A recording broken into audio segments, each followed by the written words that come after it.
Hi, my name is Marco Ambrogio. I'm the president at Toastmasters Malta. Toastmasters Malta is a community of people that get together to improve their public speaking and leadership skills. We are part of a worldwide network. We are present in 141 countries with more than 350,000 members. Today, I will be speaking with professional keynote speaker, trainer, and high-performance coach, Paul Bellard, who will be delivering a member-only exclusive workshop at Toastmasters Malta. The power of connection, how to really make a difference. Paul has taught, trained, and coached in over 80 cities and 30 countries around the world. In his former life, Paul was a police officer in the UK. He was injured on duty and over the course of time ended up unable to walk for several months. Ultimately, an expert spinal surgeon told Paul that he would never walk properly again, and he was forced to retire. Obese, financially broke, emotionally and physically broken, and with chronic depression, by learning and using presenting, training and speaking skills, Paul rose from the ashes and went on to build a global business, alone from scratch and with no qualifications or previous experience. In both his book, Goals, and the best-selling keynote, Warrior of Change, Paul says, "When you speak, you tell the world who you are." Paul, thank you for joining us today and welcome to Toastmasters Malta. Thank you, Marco. It's a real joy to be here. Thank you for the invitation to be involved. Because I say that because I've been watching Toastmasters now for a couple of years, and I really respect what you guys are doing for the speaking industry as a whole. Whether you're a presenter, a speaker, keynote professional being paid, it really doesn't matter. It's all about a message coming through a person, not from a person. And I think the work that you're doing is helping to build this profession to make it exactly what it should be. So I'm really proud to be a part of this. Thank you for your kind words towards Toastmasters, Paul. Now, I know you work with different speakers and you observe a lot of them online and live on stage. So, tell our viewers, what is the part of their performance that you see that they could improve the most? That's a really good question. And I have to say, from all of the people that I watch, and I do watch a huge amount of people, it's about connection. You see, what I've noticed is people get so engulfed in the mind about what they want to say and how they want to look and how they want to come across to the audience. They forget that the real message is coming from here. Because when we're speaking, it's really true what Marco said earlier about when we speak, we tell the world who we are. And so who you are is all contained within here, not in here. So when we can pass our message through ourselves instead of from ourselves, that's when the audience can really start to take notice and see that you're serious about what you're saying. But if you're engaged with thinking about your script or missing a word or not saying it correctly, you will suddenly lose the connection that you may have had with them. And at that point is when you'll see, we call it in professional speaking, blue face. Blue face is when they've taken out the phone and the light is reflecting on the face and you can see it from the stage. You know you've lost that individual. So you can avoid that by making sure that you stay grounded, you stay true to who you are, and that you take all the time and all the energy that you have in here and project it out to those people so that they can take away with them a golden nugget of information that they can apply over time to their lives and make a difference. That's our job. Paul, this is a very interesting point of view on public speaking. Less thinking and more from the heart. Something that doesn't come naturally, but then we end up not being ourselves. Very interesting, and I know that you will develop more on this subject on our workshop. Sure. But let me ask you, because I've seen you on stage a number of times, I know you have a superpower of connecting. What is that you do to connect with the audience? Okay, another good question. What I do is actually in three phases. There are things that I do before the event, there are things that I do at the start of my content, and there are things that I say and do at the end as well. I'll go into more detail on the live workshop. To answer your question, Marco, let's take the thing that I do before, because it might sound a little bit strange and a little bit weird for some people. But I actually go to the venue the day before the event. And normally you'll find the event management company may be there, the technicians might be there, the lighting engineers, the sound engineers.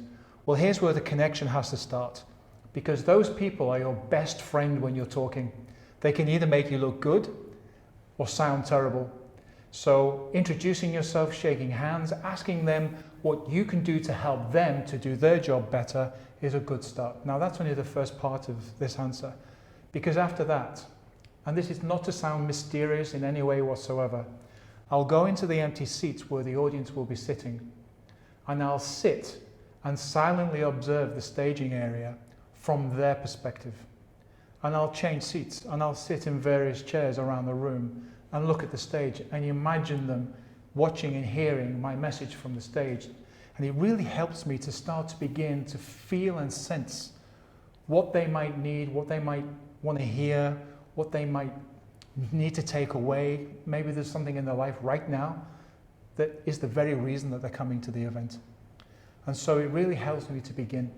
That's followed up the next morning when I'm getting ready, having a shave and ironing my shirt and doing all of these things. I'm not thinking about my content anymore. It's way too late at this stage. I'm actually imagining the audience also having a shave, getting ready, making the arrangements they've had to make, taking the kids away somewhere so they could come to the event. And this just helps me to have empathy and connection before I even meet them. That's just one of the things. I have loads of more things like this that I can share with you, but you'll have to come to the event for that. That's for sure. I'm sure there'll be a lot more you will share with our members. And I appreciate this, that you describe the preparation and all the work there is before even you get on stage, which is really what make or break your performance. Absolutely. Very important also to remember to our viewers and to everyone that we are in a new normal where a lot of public speaking becomes video speaking because we are online most of the time. So how do you connect? Give us some tips that our viewers can take on for connected online. Yes, that's a really important point. When the world changed in 2020, it was thought that any opportunities for speakers was coming to an end. And for some it did, but it doesn't have to be that way, because instead of it being an end, we can view this as a beginning. This is actually an amazing opportunity for everybody with a message in here to use even the smallest device in your pocket and get it out there to the world in a way that makes a difference to the lives of other people. It doesn't have to be a studio, it doesn't have to be a great technological setup. It can be authentic message delivered through a phone into a social media platform. That said, there are a few things that we have to consider when we're presenting online as opposed to a live audience. And one of them, one of the most important ones, is eye contact. This is one of the ones that drives me crazy when I'm watching people online. You can tell that they're not looking in your eye, in other words, the lens, they're looking at the picture of themselves just off to the side. So right now, I'll give you a live example here and now. I'm looking right at you, right into your eye through the lens. Over there, I'm looking at a picture of me. And I promise you, I would much rather look at you than me any day. So make it a point like your life depends on keeping your eyes focused on that lens. And that way, no matter what your viewers are doing, they will always see that you're looking at them and looking at them alone. So that's one thing I can do. Do you want one or two more points? Please, give us a couple more tips. Another tip, it's another one of my pet peeves, is the use or not use of green screens or pictures in the background.